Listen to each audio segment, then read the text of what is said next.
I want you to picture two people, same company, same floor, both turning 52 this year. Their names are Denise and Paul, and for most of their careers they earned almost the same money, somewhere around $90,000 a year. From the outside, you would guess Paul is the one who cracked the code. Paul looks like a man who has already won. There is a boat he takes out on summer weekends. There is a large house he upgraded to 5 years ago, the kind with rooms nobody actually sits in. He talks easily about retiring at 60, maybe younger. And when he says it, everyone at the table nods like it is already decided. He looks relaxed. He looks like the future is handled. Denise does not look like that. She still drives the same sedan she bought used 9 years ago. She and her husband never moved up to the bigger house, even when the raises came. When retirement comes up at lunch, she gets a little quiet, and people assume it is because she is nervous about her number. You might quietly feel a little sorry for her. You might think she left it too late. Here is what the lunch table does not know. Paul has about $60,000 in his retirement accounts, a home equity loan he pulled out to buy the boat, and a plan that mostly consists of the words, "It will work out." Denise has just over $700,000 invested, no debt except a mortgage that disappears in 4 years, and a written number she has been quietly walking toward for 2 decades. One of them is going to retire, the other is going to keep working long past the age he keeps promising himself he will stop. This is not a story about 2 coworkers. It is a story about the 1 decade that stops letting you lie to yourself. Because your 50s are not when retirement is decided. Retirement is decided slowly, across 30 years of small choices. Your 50s are when all of those choices finally become visible, when the math stops being a someday abstraction and turns into a number you can actually see. Most people spend their 40s telling themselves there is still plenty of time. Your 50s are the decade that quietly walks up, taps you on the shoulder, and shows you the truth.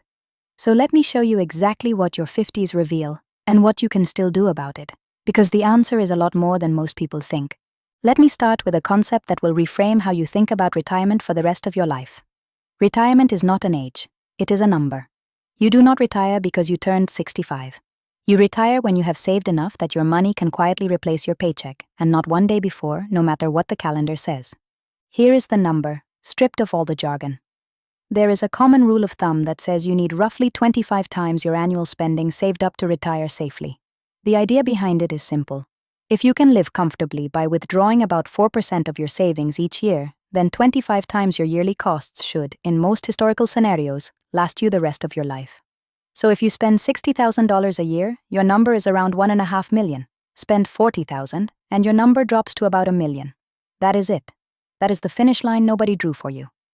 Now here is why your 50s reveal so much.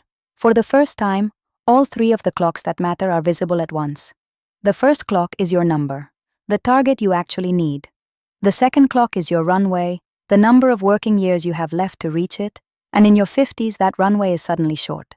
If you want to stop at 67, a 52-year-old has around 15 years left, which sounds like a lot until you realize it is only about 180 more paychecks. The third clock is your balance, what you have actually saved, and this is the one that stops lying to you in this decade. Because here is the quiet truth about compounding. Most of the growth that is going to happen in your accounts has, by your 50s, largely already happened, or is baked in. The money you invested in your 20s and 30s has had decades to multiply. What you see in your 50s is close to the shape of what you are going to get. That sounds terrifying if you are behind, and I understand that. But stay with me, because it cuts both ways, and your 50s still hold more power to change the outcome than any decade except the ones you already spent. And there is a fourth thing your 50s reveal that no earlier decade could, which is the true cost of your own life. By now you actually know what you spend, what you value, and what you can comfortably live without, and that means your number stops being a guess and becomes something you can measure with real precision. A 25-year-old estimating their retirement costs is essentially inventing a figure. A 52-year-old already knows.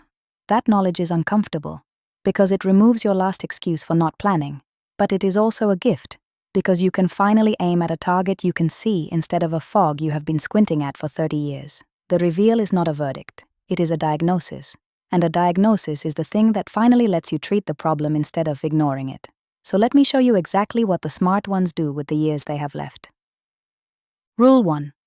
Find your finish line number before you do anything else. Most people in their 50s are saving with no target at all. They contribute a little, they hope it is enough, and they carefully avoid ever doing the actual math because a vague fear is more comfortable than a specific one. But you cannot hit a number you have never named, and the number is easier to find than you think. Take your real annual spending, the amount your life actually costs in a year, and multiply it by 25. That is your rough finish line. Then subtract what you already have invested, and what is left is the gap you need to close. That single afternoon of arithmetic does something powerful. It turns a lifelong cloud of anxiety into a concrete problem with a concrete size, and concrete problems can be solved. Here is why naming it changes everything. Studies of savers consistently show that people who calculate a specific retirement target save meaningfully more than people who just contribute and hope, because a real number changes behavior in a way a vague wish never can. Suddenly, you are not saving to feel responsible. You are saving to close a gap of, say, $400,000 in 15 years, and now every decision has a scoreboard.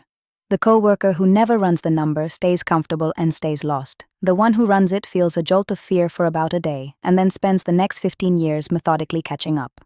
Which one you become is decided the moment you either open the calculator or close the tab.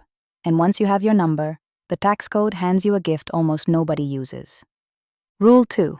Take the raise the tax code hands you at 50. Most people in their 50s keep contributing the same amount they did in their 40s, completely unaware that the rules just changed in their favor. But the moment you turn 50, the government lets you shovel significantly more money into your retirement accounts every single year. And this catch-up allowance exists precisely because lawmakers know this is the decade people need to sprint. Here is what that means in plain terms. On top of the normal yearly limit for a workplace retirement plan, the tax code lets people 50 and older contribute several thousand extra dollars a year, and it allows an additional catch-up in your individual retirement account on top of that. The exact figures shift a little each year, so you check the current limits, but the gift is always there. It is a door that only opens at 50, and most people walk right past it because nobody ever told them it existed. Now watch what happens if you actually use it. Suppose the catch-up lets you invest an extra $7,500 a year, and you do it every year for 15 years, earning a modest 6% along the way. That single choice adds roughly $180,000 to your nest egg. That is not from earning more or taking wild risks. That is from using a rule that was sitting there the whole time, waiting for you to notice. The people who retire on schedule treat 50 as the year they upshift, not the year they coast. And the next rule is about clearing the single biggest weight most people drag into retirement. Rule 3. Walk into retirement owing as little as humanly possible. Most people in their 50s treat their debts as permanent fixtures, something they will simply carry forever, including the mortgage. But every dollar of debt you carry into retirement is a dollar your nest egg has to feed every month for the rest of your life. And in retirement, you no longer have a paycheck to fight back with. Think about what a monthly payment really is once you have stopped working. A $2,000 mortgage payment does not just cost you $2,000 a month. It forces you to withdraw that much extra from your savings every single month, which means you need a dramatically larger nest egg just to cover it. Using that 25 times rule of thumb, carrying a $2,000 monthly payment into retirement effectively adds hundreds of thousands of dollars to the number you need. Debt does not just cost you interest. It quietly inflates your entire finish line. Here is the move the retirement-ready make in this decade. They pick a target date, ideally a few years before they stop working, and they aggressively knock out every high-interest balance first, then attack the mortgage so it either disappears or shrinks to something tiny before the paychecks stop. Researchers who study retirement security have found that homeowners who enter retirement without a mortgage report far less financial stress, and it is not hard to see why. Owning your home outright turns a huge fixed cost into nearly zero, which shrinks the number you need and buys you breathing room no investment can. Paul, with his boat loan and his home equity line, made his finish line bigger every time he borrowed. Denise made hers smaller every year. That gap did not come from income.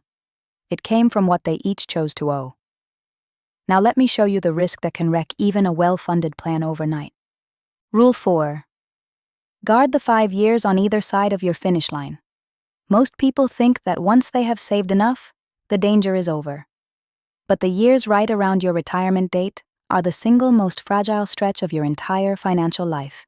And this is the trap that catches people who did everything else right. Researchers even have a name for it. They call it sequence of returns risk, which is a technical way of saying the order in which good and bad years arrive suddenly matters enormously. Here is why. While you are young and still adding money, a market crash is almost a gift, because you get to buy while everything is cheap and you have decades to recover. But if that same crash lands in the first few years after you retire, while you are pulling money out instead of putting it in, you are selling your investments at their lowest point to pay your bills, and that damage can be permanent. Two people can retire with the exact same amount and average the exact same return over 30 years. And the one who hit a bad crash early can run out of money while the other never does. Same money, same average. Wildly different endings, decided by timing alone. So here is what the careful ones do as they approach the finish line. They build a buffer, often 1 to 3 years of spending, held in cash and safe, boring places, so that when a crash comes early, they can live off that buffer instead of selling investments at the bottom. They are not trying to time the market. They are simply making sure a bad year cannot force them into a terrible decision. This one adjustment, made quietly in your 50s, can be the difference between a plan that survives a rough start and one that quietly collapses in year 3. And speaking of decisions that quietly make or break your retirement, let me talk about the one benefit almost everyone claims at the wrong time. Rule 5. Treat Social Security like the raise it actually is. Most people grab Social Security the first moment they can, at 62, because it feels safe and it feels like free money finally arriving. But claiming early can permanently shrink your monthly check for the rest of your life, and this is one of the most expensive misunderstandings in the entire retirement conversation. Here is the mechanic almost nobody explains clearly. Your benefit is calculated around a full retirement age, which for most people today is around 67. Claim before that, as early as 62, and your monthly check is permanently reduced. But wait past your full retirement age, and your benefit grows by roughly 8% for every year you delay, all the way up to 70. There is almost no guaranteed 8% annual increase available anywhere else in the financial world, and here it is, built quietly into a benefit people rush to claim early and lock in small. Now, I want to be fair, because this is not one size fits all. If you are in poor health, or you genuinely need the income to live, claiming earlier can absolutely be the right call, and no honest video would pretend otherwise. But for a healthy person who has other savings to lean on for a few years, delaying can mean tens of thousands of extra dollars over a long retirement. And it acts like insurance against the thing people fear most, which is living so long they outlast their money. Your 50s are when you learn how this works and build a plan around it, not the day you turn 62 in a panic. Because a decision this large should be made on purpose, with a clear head, years in advance. And the next rule protects the very savings all of this depends on. Rule 6. Stop funding everyone else's life with your retirement. Most people in their 50s quietly drain their own future to rescue the people they love. And it feels like generosity, so nobody questions it. But there is no loan, no scholarship, and no safety net for your retirement, and every dollar you pull out to fund someone else is a dollar that stops compounding at the worst possible time. Here is where it usually happens. The adult child who needs help with rent, again. The co-signed loan that quietly becomes your loan. The wedding, the car, the bailout, the constant small yeses that add up to a giant silent no to your own future. Financial researchers have found that a striking share of people in their 50s and 60s are actively providing money to adult children, often while behind on their own retirement savings. It comes from love. It is still a leak, and a big one. Think about the true cost.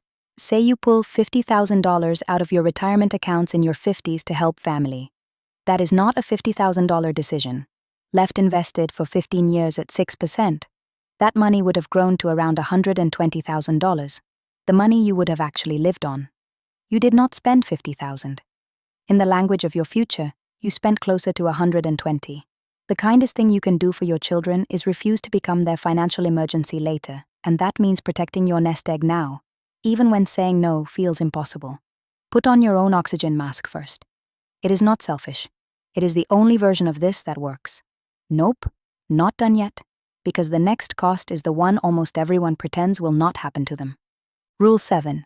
Plan for the bill nobody wants to think about. Most people in their 50s assume their health costs in retirement will be small, covered, and manageable. But healthcare is one of the largest and most underestimated expenses of later life, and pretending otherwise does not make it cheaper. It just makes it a surprise. This is the rule people skip because it is uncomfortable. And skipping it is exactly why it wrecks plans. Here are the two pieces almost everyone underestimates. The first is ordinary medical spending in retirement, which studies consistently estimate can run into the hundreds of thousands of dollars over the course of a retirement for a couple, even with the usual coverage most retirees have. The second, and the one people truly refuse to face, is long-term care. The cost of needing help with daily living as you age. Studies of care costs consistently show that a private room in a nursing home commonly runs well over $100,000 a year, and a large share of people will need some form of that care. So here is what the prepared do in this decade. If they have access to a health savings account, the special account that lets money go in tax-free, grow tax-free, and come out tax-free for medical costs, they treat it as a stealth retirement account and let it grow untouched for exactly these future bills. And they honestly research long-term care options in their 50s while they are still young and healthy enough to have choices instead of at 75 in a crisis. This is not the fun part of planning, it is the part that keeps one illness from erasing everything else you built. Ignore it, and your careful plan has a hole in the bottom of the boat. Face it now, and you patch the hole while the water is still calm. And the next rule is the most powerful lever left in your entire toolkit. Rule 8. Understand what 3 extra years of work actually buys you. Most people in their 50s see working longer as a punishment, a grim extension of a life they want to escape. But a few extra years near the end of your career is arguably the single most powerful retirement tool you have left, and it works from 3 directions at once, which is why it is so effective. Here is the triple effect, and it is bigger than it sounds. When you work 3 more years, first, you add 3 more years of contributions, including those catch-up amounts. Second, you give your entire nest egg 3 more years to compound, right when it is at its largest and growing hardest in raw dollars. And third, and this is the part people miss, you subtract 3 years from the length of retirement your savings have to cover. You are pushing on both sides of the equation at the same time, adding to the pile while shrinking the years it must last. Put rough numbers on it. For someone with a serious nest egg, 3 additional working years can swing the final outcome by well over $100,000. And it can turn a plan that runs out at 85 into one that comfortably lasts past 95. And it does not have to be 3 more years of the job you are exhausted by. It can be part-time work, consulting, or a lighter role that simply keeps some income flowing so your investments stay untouched a little longer. The retirement-ready do not necessarily work longer because they have to. They understand that a short extension at the end buys an enormous amount of security, and sometimes they choose it on purpose. The choice is far more in your hands than the panic wants you to believe. Which brings me to the rule that protects everything else. Rule 9. Protect your peak earning years from your peak spending temptations. Most people in their 50s are earning the most they ever have, and they let their spending quietly rise to match it, telling themselves they have earned it. But your 50s are usually your highest income decade, which makes them your single best chance to save aggressively, and lifestyle creep at exactly this moment is how high earners arrive at retirement with almost nothing. Here is the trap in action. The kids are more independent, the income is high, and suddenly there is the bigger house you do not need, the luxury car upgrade, the lifestyle that expands to swallow every raise. It feels like a reward for decades of work, but this is the exact decade when every extra dollar saved has the most weight, because it is your last stretch of serious earning before the paychecks stop. Waste it, and you cannot get it back. There is no third act of high income coming to bail you out. So the retirement-ready do something that looks strange from the outside. In their highest earning years, they hold their lifestyle steady on purpose and pour the difference into closing their number, treating this decade as the final sprint rather than a victory lap. Remember Denise, who never moved into the bigger house even as the raises came. That was not because she could not afford it. It was because she understood that the gap between what she earned and what she spent was the entire engine of her freedom. Paul spent his peak years looking successful. Denise spent hers becoming free. So now you know what your 50s reveal and what still moves the needle. Let me show you exactly how to start, beginning this week. This week, run your number, even if you are scared of it. Take one evening, add up what your life actually costs in a year, multiply it by 25, and subtract what you already have saved. That single sheet of paper turns a lifetime of vague dread into one specific solvable gap. Most people in their 50s have never once done this exact calculation, and the clarity alone is worth more than another year of hoping. You cannot close a gap you refuse to measure, so measure it this week, tonight if you can. This month, capture the catch-up and cut one leak. Log into your workplace retirement plan and increase your contribution to grab as much of that over 50 catch-up allowance as your budget can bear, because that is the fastest legal way to accelerate. At the same time, pick one financial leak: a high-interest debt, a subscription you forgot, a recurring rescue of someone else's budget, and shut it off this month. One faucet open toward your future, one drain closed behind you. That is the whole machine in miniature. This quarter, build your buffer and make your big decisions on purpose. Begin setting aside 1 to 3 years of eventual spending into safe, boring places so that a bad market early in retirement cannot force your hand. Then spend real time learning how Social Security timing works for your situation, and honestly, research health and long-term care options while you are still healthy enough to have them. By the end of 3 months, you will have a number: a faster savings rate, fewer leaks, a growing safety buffer, and a plan for the decisions most people leave to panic and luck. That is not a fantasy. That is just 9 moves, and you can start the first one tonight. And before we close, one honest and important note. This video is for educational purposes, not financial advice. Speak with a qualified professional for decisions about your specific situation. The rules of thumb here are meant to show you the shape of the choices, not to replace a plan built around your real numbers, your real health, and your real life. So let me take you back to Denise and Paul, both 52, both earning about the same for most of their lives. 15 years from now, their days will look almost nothing alike, and it will have very little to do with luck or income. Paul spent his 50s looking retired, the boat and the big house standing in for a plan he never actually built, every borrowed dollar quietly pushing his finish line further away. Denise spent her 50s looking ordinary and being relentless, holding her lifestyle flat, grabbing every catch-up dollar, killing her debt, and walking calmly toward a number she could actually see. Here is the part that should stay with you. There is a virtuous cycle and a destructive one, and your 50s reveal which one you have been living inside. In the virtuous cycle, you know your number, you sprint in your peak years, your debt shrinks toward zero, your buffer protects you, and retirement arrives as a decision you get to make. In the destructive cycle, you avoid the math, your lifestyle swallows your income, your debt follows you out of the workforce, and retirement becomes something that happens to you when your body finally gives out on terms you never chose. Your 50s are the decade that stops letting you pretend. But revealing the truth is not the same as sealing your fate. It is the opposite. It is the last, best moment when you still have the earning power, the catch-up rules, and enough runway to change the ending, if you are willing to look honestly at the number and act.